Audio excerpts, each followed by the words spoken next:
Hi, this is Eric Martin with BoardGameGeek. I'm here with Jessa Morgan from WizKids. Hi, Jessa. Hello. Nice to have you here. We are going to look today at Stampede, a game in which you are collecting animals, or animal stamps, as you wish to describe it. Maybe you can give a little overview here of the game, a brief idea of what you're trying to do and how you do it. Yeah, absolutely. So, like you said, in this game, you are a stamp collector. You are trying to complete your collection in one of two ways, either by collecting 5 of the same animal stamp or by collecting all 9 distinct animal stamps. And our little tagline for this game that we've been using is stamp collecting, the most dangerous game.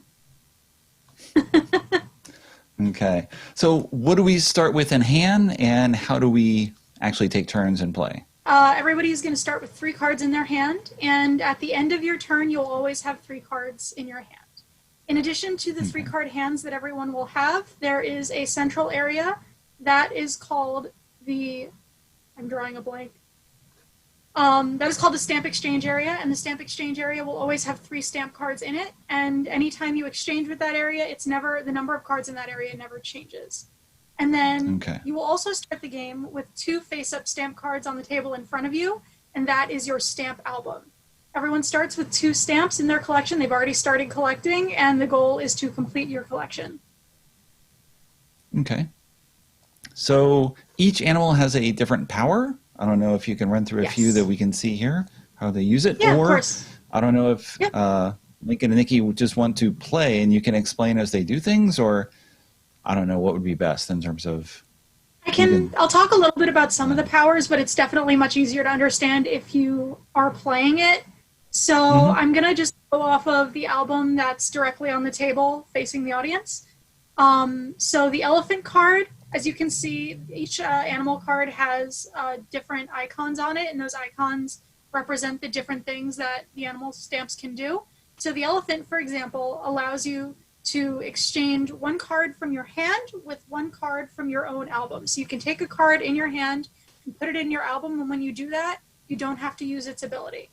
So it lets you play a card for basically. Okay. And then you take 1 card from your album and put it back in your hand. So you're swapping it out. So say you want to be able to use another card's ability. Say like you have, the parrot's not a good example, but say you wanted to put down a parrot again for whatever reason. You would pick up the parrot, put 1 of the cards in your hand down on the table in your album, and then that way you have the parrot in your hand so you can play it again on your next turn if you want. Okay. So it all depends, of course, what you're collecting and what you're trying to keep away from other people. Exactly. And the reason I said that the parrot's not a great example of that is because the parrot actually is unique. It doesn't have an ability when you play it. But the cool thing about the parrot, if you look on the icon, you can see that the icon for the parrot has 4 smaller parrots on the bottom. What that indicates is that you don't have to have 5 parrots like the rest of the animals. You only need 4. So it makes your win condition a little bit easier, but everybody's going to be fighting over the parrots, because if you see somebody getting up there in the number of parrots, you want to get, those parrots so that they don't win, because they win immediately if the 4th parrot ever reaches their album. Okay. All right. Now, here's something cool I wanted to mention about the game. It's actually probably the coolest thing about the game, is if you flip over the animal cards, on the back of the card, when you're holding your hand, so this is what your opponent's going to see when you're holding your hand, is the back of the card. And on the back of each card, there are pictures of 2 different animals. Now, what's really interesting about this is that it's not just background art, it's not just flavor. It actually is indicating what animal might be on that card. So as you can see, you have here the hippo and the parrot on 1 card, the baboon and the lion on another card, and the crocodile and the rhino on a card. But if you flip over that card, you'll see one of those 2 animals is always on the card. So it gives you a little way to strategize, because you can look and say, oh, well, maybe that's, my opponent has 3 parrots in front of them. There's a parrot on the back of their card. It might not be a parrot. It might be the other one on the card. It might be a lion, but I don't know. So I'm going to take that card anyway so that they aren't able to play it on their next turn. That's right, since there are powers that can mess with other people's hands. So yes, there are abilities that allow you to mess with your opponent's hand. For example, you have the crocodile, which allows you to swap hands with another player. So again, you see that, you're like, I got to make sure that they don't have the parrot and they don't play the parrot on their next turn. I'm going to swap hands with them because I don't have any parrots in my hand. And that way I can prevent them from winning for at least one more turn. Okay. So it helps you kind of fight back. Yes. And it's really cool. It's something that we found that's really different and really adds to the complexity of the gameplay and makes it a much more strategic experience than a straightforward card game. Are there any player adjustments based on the player count? I believe it's 2 to 4 players, I believe. It's 2 to 6 players. There are no changes based on the player count. The numbers are always the same. But one thing that we did just release with it, it doesn't change with the player count, but when we released the game, which we released it on July 15th, so it's a brand new release, online we also released a free print and play mini expansion. And that actually turns the game into a tournament. So you pick how many games you want to play in your tournament. You can do 3, 4, 5 games in the tournament. And during the tournament, at the end of each game, the winner of the game will take a prize token, which is on the print and play sheet, featuring the animal that they won the game with. So if they won with elephants, they would take the elephant prize token. If they won by collecting all 9 animals, there is an all 9 animal prize token. And for all subsequent games in the tournament, no one can use that win condition. So say somebody won with an elephant in the first tournament game. 2 games later, you're winning with elephants. You have 5 elephants. You can't use that as a win condition. You have to win another way. So it kind of it evolves the game as you're playing. And then at the end of the tournament, the player with prize tokens wins. Interesting. Yeah, that is a very nice change. Because it definitely really changes the value of the cards, and it will be a different experience as you're going through it. Anytime you play a tournament, it's going to change the value of things. Yeah, absolutely. And that's available for free on our website, and it should be available on BGG very, very soon. Okay, excellent. Sounds good. I don't know if Lincoln and Nikki are around and can actually play a few rounds. They can see what it's like. We can. Of course. Oh, excellent. We have played it. I'm speaking for them, yes. 1, 2, 3. I know they played previously on game night, so they have played through the game completely. You can watch that. Take your 2 in front of you. Yes. Okay. Let's see here. Buzzing. You are buzzing. Okay. While they're getting set up there, Jess, I don't know if you give a brief overview. What else is WizKids coming out with recently? I know we just released El Maestro this week. El Maestro is a game where you draw pictures in the air, and your opponent players are trying to guess what you're drawing in the air. And that just released on Wednesday. But one game that we're really excited about that's coming up soon is Super Skill Pinball 4K. So this is a brand new roll and write pinball-inspired tabletop game. It's from Jeff Engelstein, and it's really cool. It's attempting to recreate the experience of playing pinball in an arcade, but on the tabletop. We actually, in March, as you know, we just released a print and play of the very first table in the game, which is called Carnival. And there's also a free tutorial with Jeff playing it, so you can learn how to play and play along. And it's been getting a great response. People have been really enjoying it, and we may or may not be releasing another print and play. Who knows? I think we're scheduled to play it next Tuesday. So the plan is that I believe it is coming. We played the first table and loved it. Yeah, loved it. So it's so much fun. We're really excited. It is really good. I can't wait for all the boards to come out, and plus the art from I saw the mock-up or prototype of it at Gamma, and the art is fantastic. Looks great. The art, it's stunning. It's absolutely stunning, and it's going to be great. Go ahead, Nick. That's see it. September. That's good. September. Okay. Yes. I think you draw and then play, Nikki. Okay. Oh, yeah. Are you ready to start? Yeah. Yep. Okay, great. So, each turn you're going to draw 1 card, and then you can play a card. Okay. Oh, boy. Oh, boy. This is a... okay. It is. I think the icons are great, but it does take a tiny bit getting used to what they actually mean. It does, but that's why we have the reference card. The player aid card does really help. I am going to play this one, which means I draw 1 giraffe. I draw 1. Yes, you actually can draw either at the beginning or the end. Oh, okay. For the draft ability, you can draw first, or you can place a card in your pillow card Your from your album? album first, put it in the deck. Okay. So it's up to you. So I'm gonna- the giraffe's ability, just you perform 2 actions. You can take the top card from the draw pile and add it to your album, and then you take any other card from your album and put it face down anywhere in the draw pile. So Okay. you can put it on the bottom, you can put it in the middle, anywhere you want. Okay. And then I will. And that.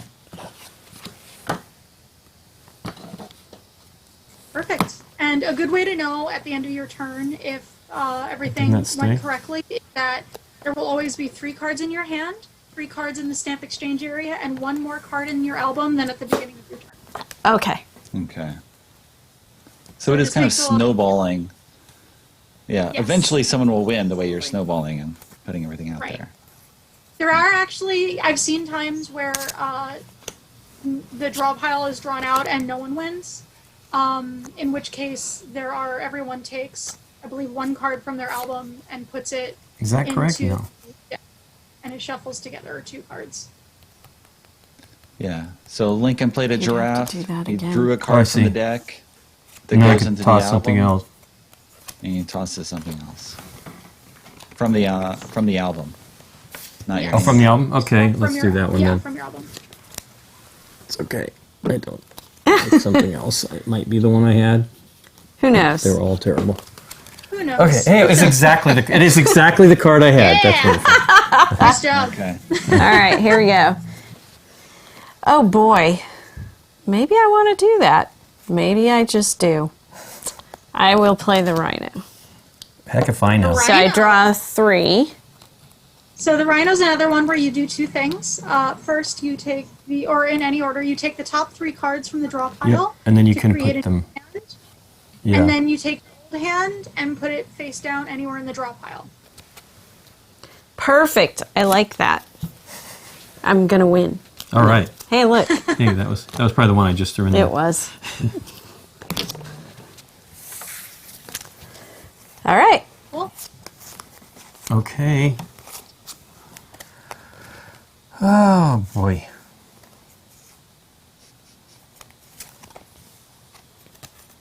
The parrot. So can the just parrot put has no that- ability, but you just want to collect more of them. Yep. Or do you? Or do I?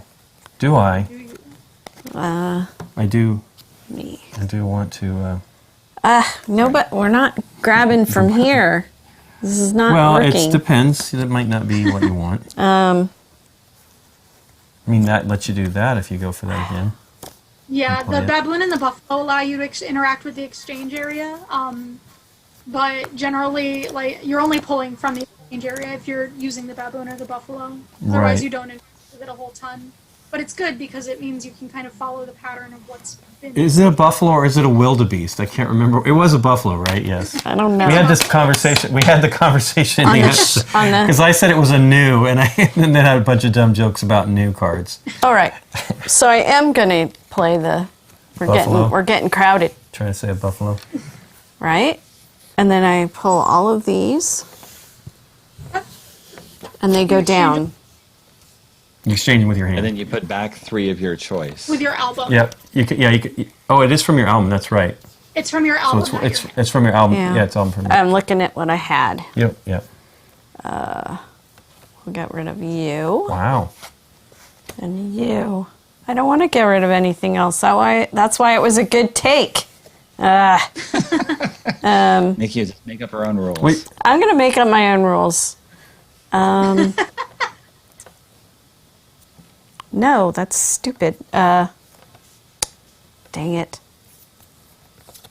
All right. Not so great. I've had And those two. situations where I only had things that take out of my album, and I'm like, I don't want to lose things from my album. I like my album. I liked my album. Now, I don't know. I don't know how I feel about it now. I think that was a bad exchange. You were excited. I was, and then I ruined it. These all go out, right? The ones I took from the... Yes. Yes. They all go in your album. Yeah. So interesting. to some degree, it looks like you get what you get, and you just have to make the best of it. But then there's also some limited planning because you only have a few cards in your hand, but you can do some look ahead for what you Exactly. And This is also, terrible, again, but- we have the backs of the cards so you can plan ahead for your turn. Right. Like, example, say you really want to use, it looks like the hippo is on the back That's of yours. that card. It's on the top of the draw pile. elephant Yep. and giraffe. It's an elephant. Yeah, elephant Yes. and giraffe. So say you really wanted to use the elephant's ability on your next turn, you can plan ahead, knowing that you might get the elephant on your next turn. And it kind of helps you strategize further into the future. Can a player say, "Let me see your hand more clearly"?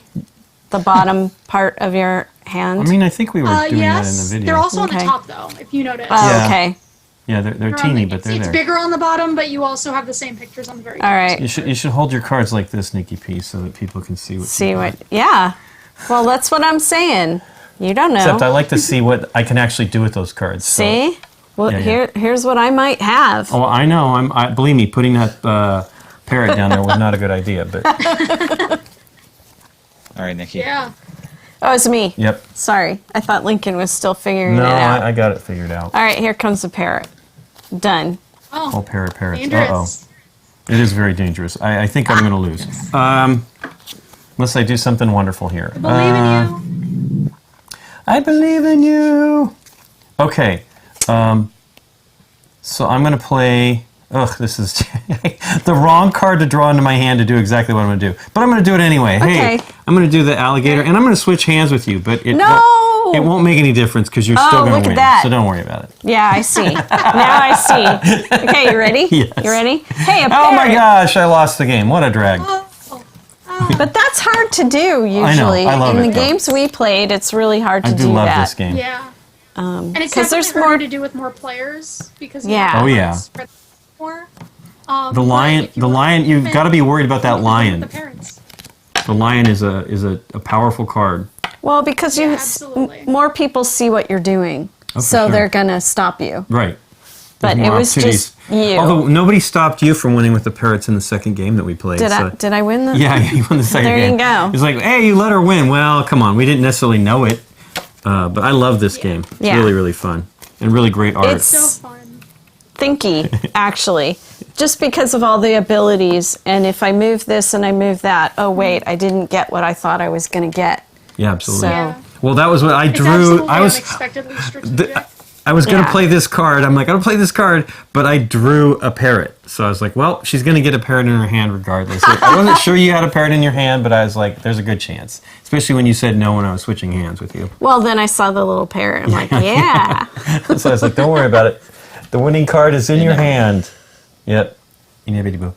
All right. Well, cool. Awesome. So, Jessa, we have a few more minutes. I don't know if you want to talk about what else coming from WizKids. Usually you have a rather long lineup of titles coming out. Yes, absolutely. We actually also this week just announced Meeple Towers. Meeple Towers is a really cool game where you're building a high-rise for meeples to live in on the table. So it's like a three-dimensional high-rise building that you're building with meeples, and you're trying to stack them while you're creating the tower. And that's really fun. That's coming out in the fall, and we're really looking forward to it. It's kind of a strategic, abstract building game. Okay. So that's something I'm really excited about. Interesting, the 3D element, because of course you have the Great Cake Escape as well. Yes. Which has Oh, a Cake very Escape is high- great. Yep. Yeah, we filmed an overview of that game at Gamma. So you have a 3D cake, and you were shoving objects into the cake, trying to hide them in there. Yep. You're putting escape tools into the cake. And also, if you're me, Files. trying not to get hungry for cake after you play the game. There we go. Another Coming really a bit- exciting one that is coming out, actually, we are releasing a game that is a sort of sequel set in the same universe as Flotilla, and that's called Seastead. It's a two-player game that has two players kind of working to build out the seastead and conquer it together. Neat. So that's one we're really excited about because Flotilla was such a big hit. Yep. Okay, and that's from the same designer as well? or I different designers, believe same so. world? Off the top of my head, I think so, but I'm not Okay. 100%. No, it's not the same Yeah. designer. Okay. She That's what I checked was her trying facts. trying- That's right. I was hoping try that to game would remember. take longer. I was trying to remember all the details. I have a fair percentage of the BG database in my head, but not all of it. So, Probably higher just than recent normal. stuff. Yeah. Yeah, all the recent stuff as I'm putting them in there, and Jess is extremely helpful in terms of uploading game listings and I upload images, so much. which is super. I am very thankful when publishers do that, just because you know your information best. So Yeah, absolutely.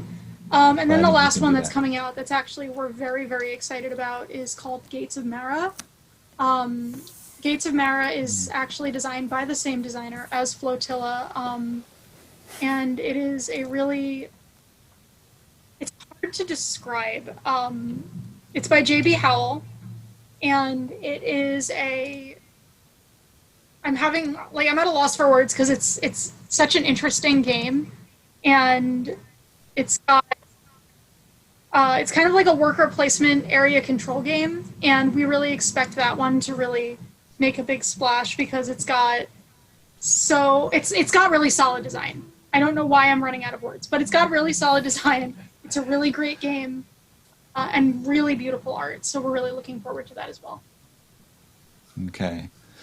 So I don't know if you have anything else to mention. I was surprised recently to learn that WizKids actually has I don't know if it's a development studio in Cary, North Carolina, which is right near me. Yes, we have a NECA South. NECA South is down in North Carolina, and they work. We have a lot of our board game development team is down there. Not all of them, but a good number of them, and some of our graphic designers, and they do really awesome, solid work as well. Okay. It's interesting. I had planned to visit Zev there in March, and of course, that just went south. That died. Yes. How have things been? Do you normally work in an office with NECA, or you work at home, or how do things work out? How have things changed for you? We typically work out of the NECA office in New Jersey, but we have been out of the office working from home as much as possible due to the pandemic. So I've been working at home for the past 5 months. And I think everybody's responding to it a little differently, but I think everybody is seeming to adjust to it well. And we're really working well from home together, really getting things done, really still being as productive as possible, even though we're not in the same space like we're used to. That's right. Yeah. Interesting how we respond. So thank you very much for coming on and showing us Stampede. I know Lincoln and Nikki have played it before. Yes. Showed it off. It's good to have it on the camera again, show everyone how it works. So thank you very much, and I'm sure we'll see you at a future convention in real life. Yeah, definitely. Thank you so much for having me.